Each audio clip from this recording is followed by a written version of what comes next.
Hello everybody, my name is Rolak, and welcome back to Bayonetta 2. This one's going to be a little different, as for today's episode I'm going to be going over everything you can unlock, what they do, and how to get them. We're going to be starting off with characters. First off is Jeanne. Jeanne can be unlocked by beating the game on any difficulty. She can then be used in any chapter and tag climax. Jeanne has a few unique attributes to her. For example, her Wicked Weaves deal 1.5 as much damage compared to Bayonetta's.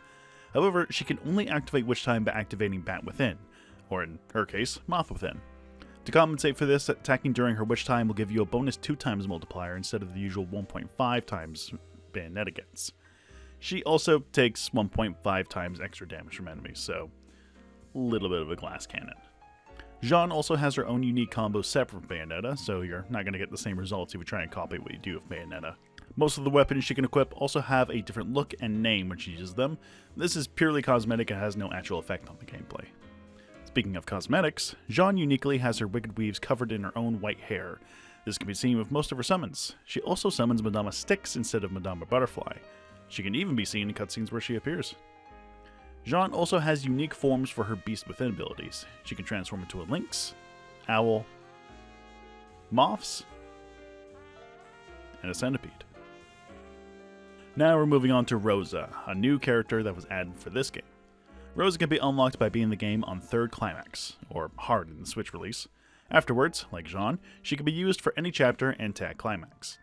Combo-wise and overall gameplay-wise, Rosa plays identically to Bayonetta. She has her own unique Wicked Weaves due to her pact with Madama Kepri, and has her own unique forms for Beast Within as well, being Tiger, Falcon, Hornets, and a Cobra. Uniquely to her, all of Rosa's attacks deal 3 times as much damage in comparison to Bayonetta. However, similar to Jeanne, she also takes 3 times as much damage from enemies, making her a high-risk, high-reward type of character.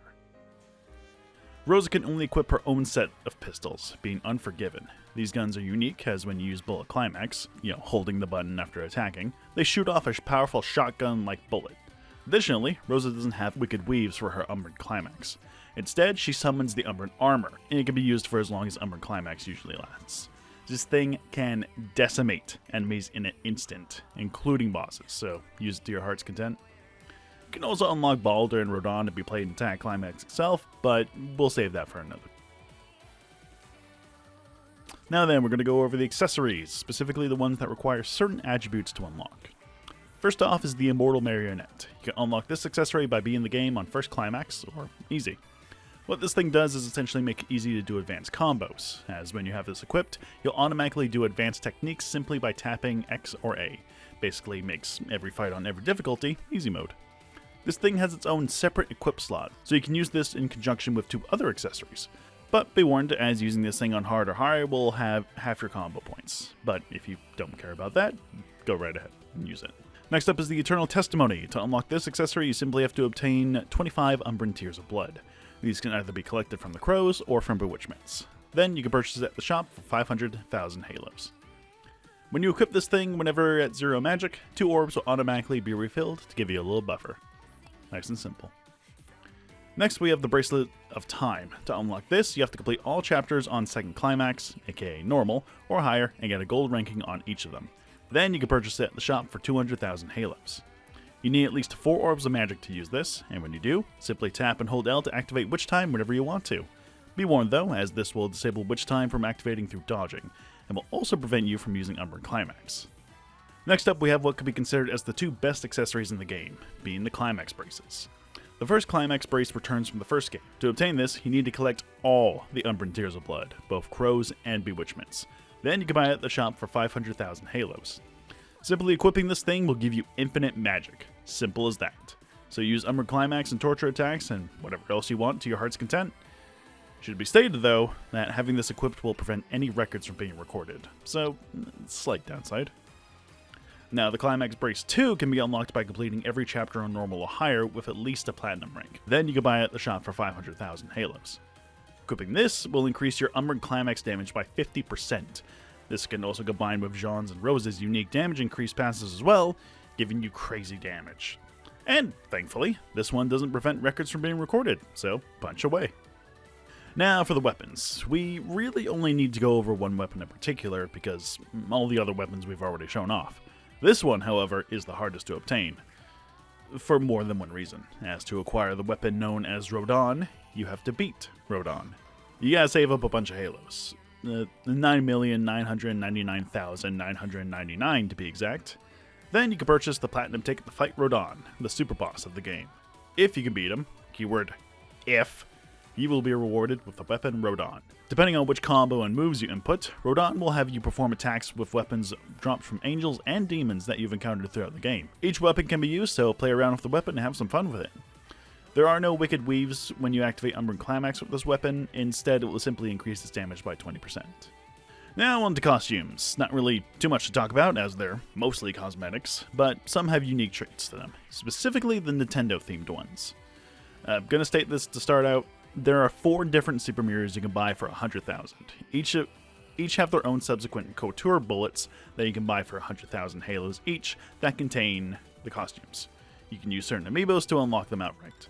Now then, the unique ones. First off, and the simplest ones, the Peach and Daisy outfits. These don't do anything too different. Cosmetically, it changes your Wicked Weave punches to resemble Bowser's fists and feet, as well as his grunts to accommodate them. Additionally, it also changes halos and gems to resemble coins from the Mario series, including their classic noises from Super Mario World. Next up, we have the Hero of Hyrule outfit, resembling Link from the Zelda series. Nothing too different with this one too. However, when you equip Shirabo with this costume, it will instead change to look like the Master Sword. This has no impact or difference on the gameplay, but it looks cool. Similar to the last costume, it will also change halos to resemble rupees from the Zelda series, complete with their classic noises from A Link to the Past. Speaking of which, having this costume equipped will also cause some special sounds to play from A Link to the Past. For example, collecting 4 broken witch hearts will play the heart container theme, and opening a chest will play the treasure theme, and more. Also, using this costume will allow Bayonetta to parry, similar to the effects of the accessory Moon of Mahakava, effectively giving you 4 different accessories. Next is the Galactic Bounty Hunter outfit, being Samus from the Metroid series. First off, when you enter combat with the costume, the visor will lower over Bayonetta's eyes. Cool. Now, gameplay-wise, again, nothing too crazy. You're able to fire the arm cannon instead of shooting your guns with Y, and you can charge it up too, like the charge beam. Additionally, activating Panther Within will instead turn you into the Morph Ball, and jumping like this will drop a bomb that deals a little damage. Double jumping also gives you the ability of the Screw Attack, which can also lightly damage enemies. And finally, the Star Mercenary outfit, resembling Fox from the Star Fox series. This costume replaces Love is Blue with mini R-Wings that shoot laser beams instead of bullets. It also changes the visual effects from blue to green. You're able to charge up a shot similar to the charge beam from the previous costume, and the lock-on icon even changes to a Star Fox-styled icon. Now for the super crazy thing, using this costume while playing Chapter 16, instead of using the jet with Bayonetta's Umbran bullets and Baldur's blades, you just straight up play as an R-Wing. It plays pretty similar to how you would play Star Fox 64, complete with lock-on charging, smart bombs, and barrel rolls. Activating Umbran Climax will turn your lasers into the blue hyper lasers too. In addition to every other costume, you can also obtain Bayonetta's outfit from the first game too. Purchasing this costume also unlocks Scarborough Fair and Shirabo for use as well, complete with their move pool from the first game. And that's pretty much it for all the big unlocks. But you must be thinking, that sure as hell is a lot of halos. How the hell am I supposed to get that much? And I got a pretty simple answer for you. Either play Chapter 14, The Witch Hunts a bunch, or use this specific setup. First off, you want to play as Jeanne, then you want to equip Big Hammer, and equip the accessories Bracelet of Time and Gaze of Despair. Then you want to play the prologue. Now here's what you're going to do. Use a purple lollipop to boost up your magic, enough to use the bracelet. Then charge up the hammer to the max, use the bracelet, and swing away. Fighting enraged enemies gives you additional combo points. The hammer gives you crazy big numbers for your combo, and Jeanne also gains bonus combo points while in Witch Time. Once you get the hang of this setup, you can rack up halos like crazy. The key is to smack enemies with the initial hit, activate Witch Time while charging a little above your charge, then activate Witch Time before you swing for the full charge. If there aren't too many enemies nearby, shoot to keep the combo going. Rinse and repeat this method enough times, and you'll rack up enough halos in no time. Still can't get certain unlocks? Can't beat Rodin? Can't get all the Umbran Tears of Blood? Have no fear! Scattered across the game are certain doors that, when tapped a few times in handheld mode, or on the Wii U gamepad, depending on if you're playing which version, will allow you to input a certain code to unlock certain items for a simple but steep halo price. I'm not going to go over every unlock this way, so you'll have to check that out for yourself. And that pretty much covers everything there is to unlock in Bayonetta 2. Some things are a bit more difficult to do than others, like, don't even get me started on doing the higher difficulty ones or beating Rodin. I still haven't done that.